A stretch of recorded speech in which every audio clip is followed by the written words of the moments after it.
Eyewitness footage shows explosions in Hodeidah after the U.S. and Great Britain launched joint strikes on Houthi targets in Yemen. The British Defense Ministry released footage and images on Friday, January 12th, of what it said were precision strikes carried out by the Royal Air Force on Houthi facilities in Yemen.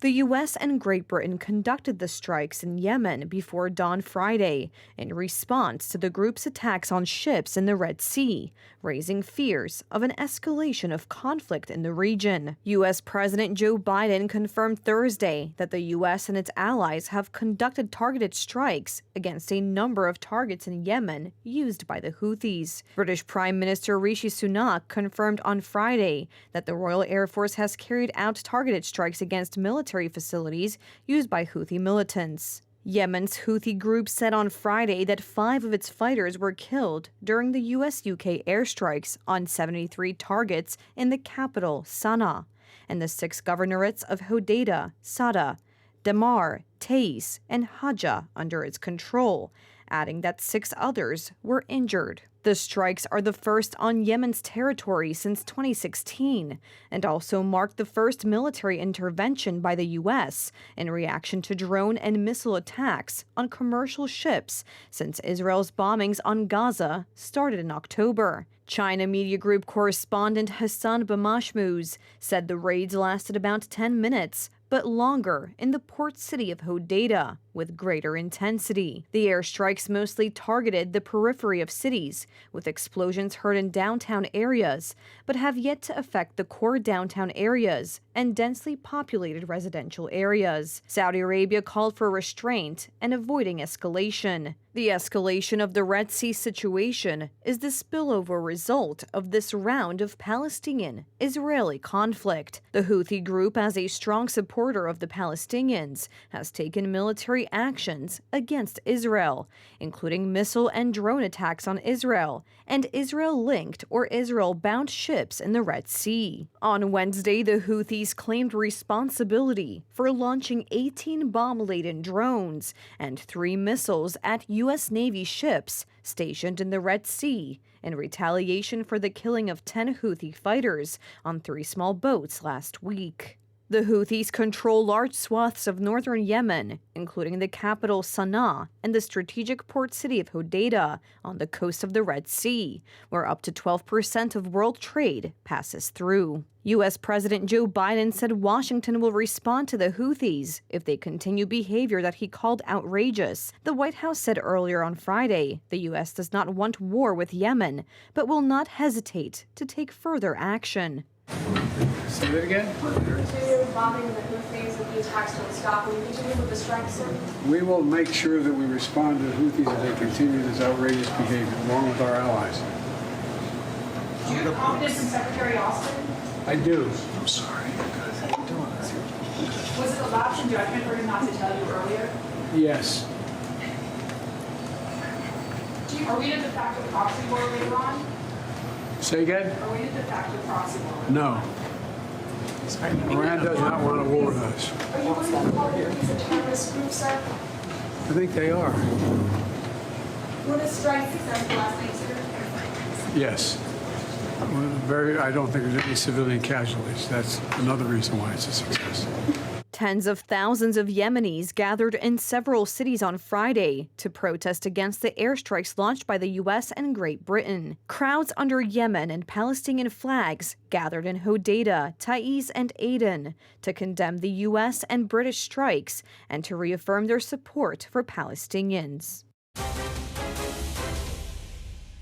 Instead of a propaganda soup, we want to offer you clean water. Instead of the announced clean water, there is the usual hate machine. These 7 million people will not disappear. Do you have a plan for this problem? I am convinced that this process of reconciliation, first of all, should concern ordinary human life in Poland, because it is the life of ordinary people that becomes unbearable when there is such a level of aggression and resentment. For a functionary working in TVP, After the decisions of Bartłomiej Sienkiewicz, the voters of Law and Justice are a problem. I have very bad news for both Prime Minister Donald Tusk and the pseudo-journalist, namely, it is not 7 million. If they are to refer to voters and the electorate of Law and Justice, there is much more of a problem, for the reason that people are outraged by what Donald Tusk has been doing for the past month since taking power. Outraged by the forceful takeover of public media, among other things. It is about imposing this type of narrative, a reality that is favorable to the ruling camp, and a narrative that is designed to justify the focus on this accountability action. The idea was that people should not expect the government to deal with issues regarding the Polish economy or the central transportation port at this time.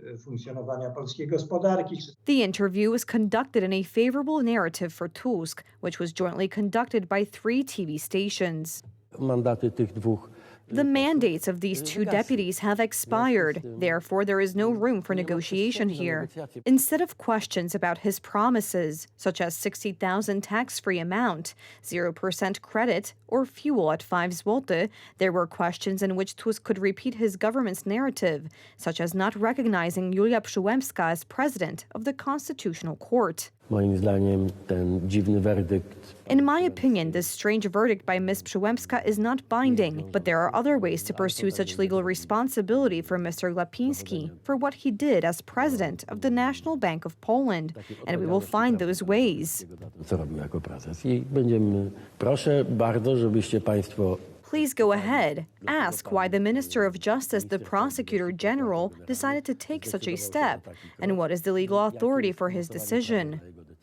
Tusk has devoted a lot of time to the public media. When rebuilding the public media, one does not look for one's party propaganda specialists in the media. Then why is the publisher of the main TVP program, managed by Sienkiewicz's functionaries, taking a picture of himself in the Prime Minister's office, with the chief functionary in Prime Minister Tusk's office in charge of propaganda? On top of that, Juliusz Głuski-Schimmer points out how happy he is.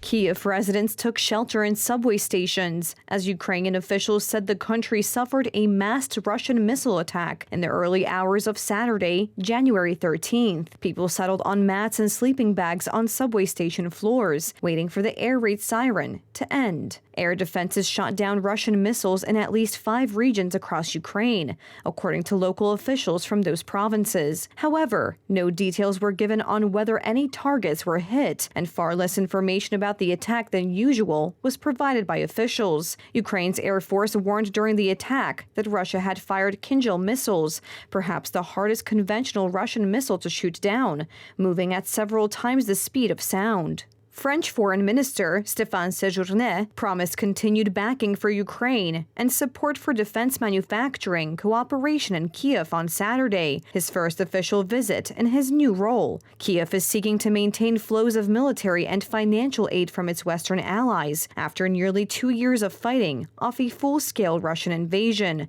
Séjourné arrived in the capital hours after Russia launched 40 missiles and drones at Ukraine, something for which his Ukrainian counterpart, Dmytro Kuleba, expressed gratitude. I want to thank my colleague for not canceling his visit due to Russia's latest large-scale missile attack. I thank him for being courageous, for not turning away, and for coming to Kyiv. In the context of last night's attack, I would like to remind you that on numerous occasions, Western-made components were found inside Russian rockets flying over Ukrainian heads. The French minister added that he would work in the coming days and weeks to fix EU and bilateral legal issues to help French companies set up more military production facilities in Ukraine, without saying what these legal issues were. We would like to encourage our companies to get involved and invest in Ukraine. One of the first big operations is currently being finalized. We want to bring several projects to fruition in the transport, health, energy, telecoms, and water sectors. We are working on setting up a new instrument. Séjourné also said he was personally convinced that additional efforts were needed in terms of military assistance, and that talks between the two governments would proceed in the coming weeks. After Kiev, his first visit abroad, a day after his appointment, Séjourné will then head to Berlin and Warsaw, saying he attached particular importance to the so-called Weimar Triangle, an informal forum of discussion between France, Germany, and Poland.